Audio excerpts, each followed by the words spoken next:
Julien Maricio vit à Morbec dans les Flandres, où il s'occupe entre autres d'un bar associatif qui porte le nom de son collectif, Les Essentiels.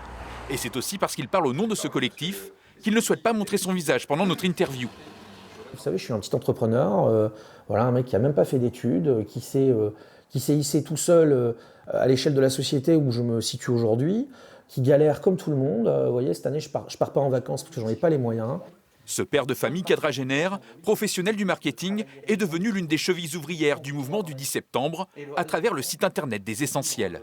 Alors nous, ce qu'on souhaite aujourd'hui, c'est un confinement de la machine économique. C'est retirer une partie de son salaire ou de ses économies, essayer de placer ça dans des placements sûrs comme l'or ou ce genre de choses, hein, pour ceux qui ont la chance d'avoir des assurances vie ou des placements qu'ils souhaitent rediriger. Nous, on est de ceux qui revendiquent que les partis politiques et leurs représentants ne sont que des marionnettes et que c'est au-dessus que ça se décide.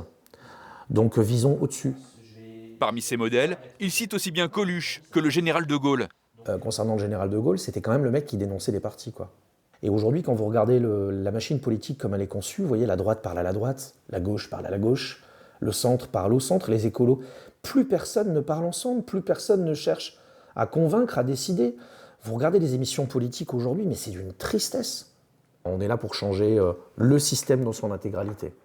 Ce n'est pas des élections et des changements de poste qui vont changer quoi que ce soit, puisque ça fait 45 ans que ça a lieu, et où il ne se passe jamais rien. Est-ce que vous-même, vous étiez impliqué dans le mouvement des Gilets jaunes ? Alors du tout, moi je l'ai suivi parce que j'ai trouvé magnifique le départ en fait. Ces gens sont arrivés pour un combat personnel et une fois réunis sur des ronds-points à discuter, à échanger ensemble, le combat de la voisine est devenu le leur en fait.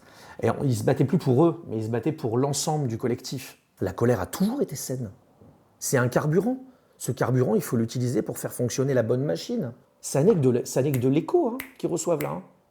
C'est juste de l'écho. Et attendez, ça n'a pas commencé. Ça arrive là. Mais pour Julien Maricio, pas question d'action violente le 10 septembre. On n'y gagnera pas par le chaos, ça c'est certain. Même si vous entendez aujourd'hui des gens prétendre que voilà, il faut une révolution, il faut une guerre civile, ces gens-là ne savent pas ce que c'est qu'une guerre civile. Son collectif prône plutôt la sortie de l'Europe, le plafonnement de la rémunération des élus et la démocratie directe avec des référendums à l'échelle locale.